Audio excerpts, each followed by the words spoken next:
Welcome, people of the World Wide Web. So it is Cypher Sigma here. It is the weekend and it is movie review time. Yes. So I know it's been out a little week and I'm a little late to the party, but it is the Conjuring Last Rites.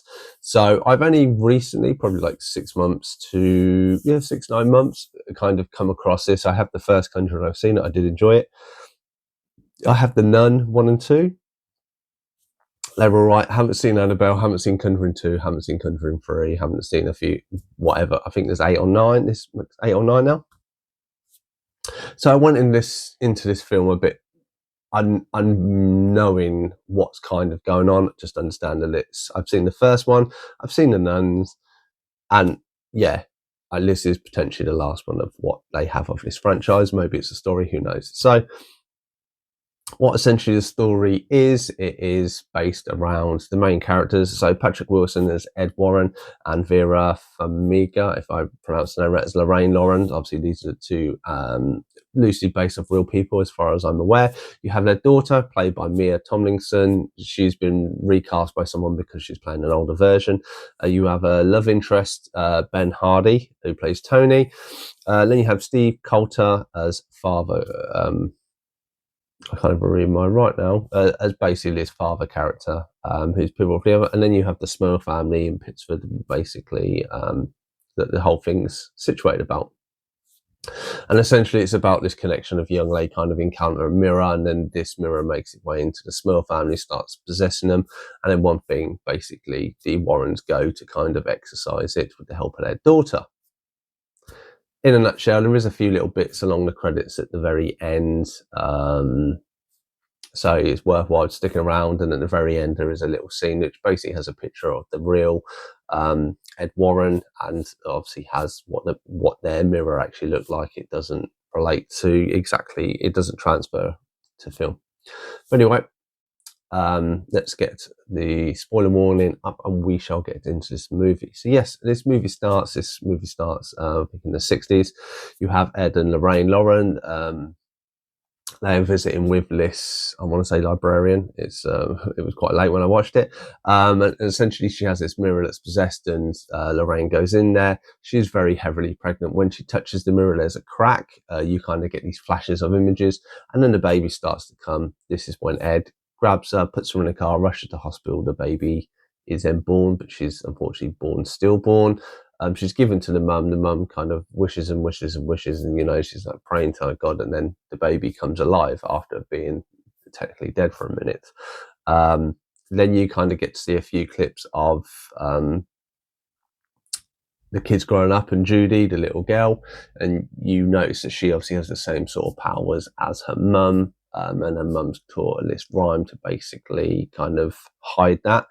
And then you kind of fast forward, and this is them presenting their career to a very reduced audience, what they're probably not used to, and what you've seen in the previous movies. I think in The Witch and stuff, and The Witch, in The Nun, and that there was a full packed audience. Obviously, then they're quoting Ghostbusters because it's 1986, I want to say. And yeah, you can kind of have about the Warrens, and it's they're moving on. Ed has obviously had a heart attack, can't risk his health, is a big thing of that. The daughter's come in, and then she ends up getting engaged to her partner, and you kind of have this little click of this. In between that, you have the Smurl family. So this is 2 very young girls, 2 teenage girls. You have mum, dad, and then grandma and granddad. They all live in this house, and one of the girls is having like a bar mitzvah, and then basically the grandparents have bought this mirror. It's cracked, and this mirror then going into the house then starts to wreak these demons, or these 3 demons essentially, and it all it all originates from a previous story where you have this woman. She was obviously seeing this bloke, and then he basically went to attack her with his axe. And she got a mum, and basically he then goes kills her. And these are the 3 spirits that are working.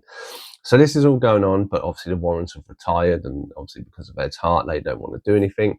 But you can see Judy's obviously suffering, and as time goes on, there's like an apparition hand comes when they're at dinner and stuff is more starting to leak out, to the point that Judy kind of wants to get involved, what the family are doing. She goes to Pittsford, and the family all follow her there, and basically Judy wants to help the family. Lorraine and that don't want to because it's presents, and then obviously there's a big, and then obviously they decide that's it, they're going to stay. Then obviously they start getting attacked one by one, and you find stuff out the door gets possessed, and then in the end they manage to kind of save the day, vanquish the evil demon, or the demon that's controlling these other three.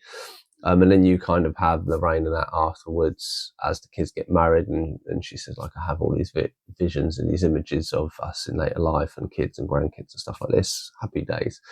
The end. So what did I think of this movie? I rate this movie 5.6 out of 10.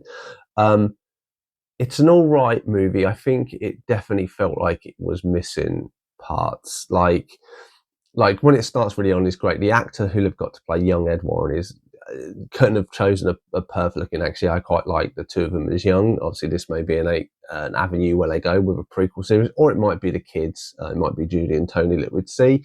To be honest, Judy and Tony had a good enough chemistry. I like the actor and actress who played them. They did quite well. For me, it was all kind of, because I've not seen enough of them, horror's not necessarily my genre, is when they bring this mirror in and then try to get rid of it and all this stuff starts happening, and you have a few jump scares of the ghost. They don't really, there's no rhyme or reason to why they're doing it. They're just doing it. They're there for a few months, I think, before the Warrens actually come onto the premises and start trying to handle it. And stuff like this. And it seems strange, the fact that this person would violently attack two people and then all three of them would be respawned as ghosts. Now, all three of them kind of, as so to speak, spawn a ghost. On the mirror, there's three faces at the top, and I assume they are probably souls that this has happened and this other demon has kind of taken them on. But you don't really get to see the demon. You kind of have Judy gets possessed and she kind of takes on, but there's nothing distinct about her.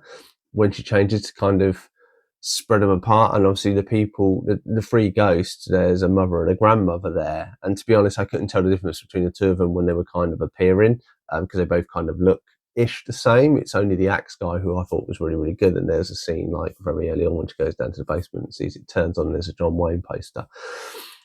But like a few of the jump scares and stuff I think were done quite well, but I said it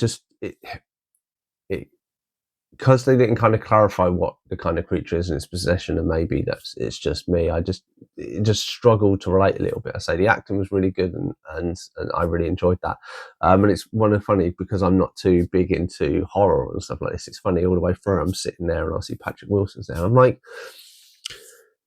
I said, didn't in one of the previous ones he have this red door that he was trying to deal with? I said, what was that about? And like for the past 30 minutes of the movie, I'm sitting there going, I swear it his family or something were tackling a red door issue. And why is that? Is this linked to it? Is it not shown? Because when they go into the room with Annabelle and all this stuff and you see the nun painting, there's no red door. And I was like, why is that? Turns out it's Insidious. It's completely the wrong horror franchise.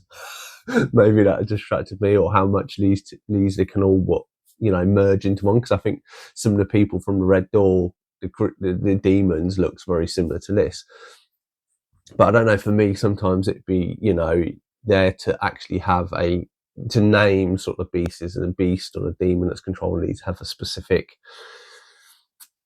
specific face, specific look, so you can distinguish it. And then the people that are being taunted, there is some sort of reference, that maybe the two women actually make the people like weak and scared, and it's the Axeman who only chases people around and stuff like this. Whereas all of them, for the old woman and for the mum and her mother who were attacked by the Axeman, why would those spirits then go? And there was little stuff like that just. But that is my review of The Conjuring Last Rites.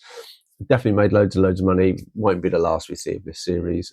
Did you like it? Let me know your thoughts and feelings in the comments down below. Otherwise, I shall see you in the next one.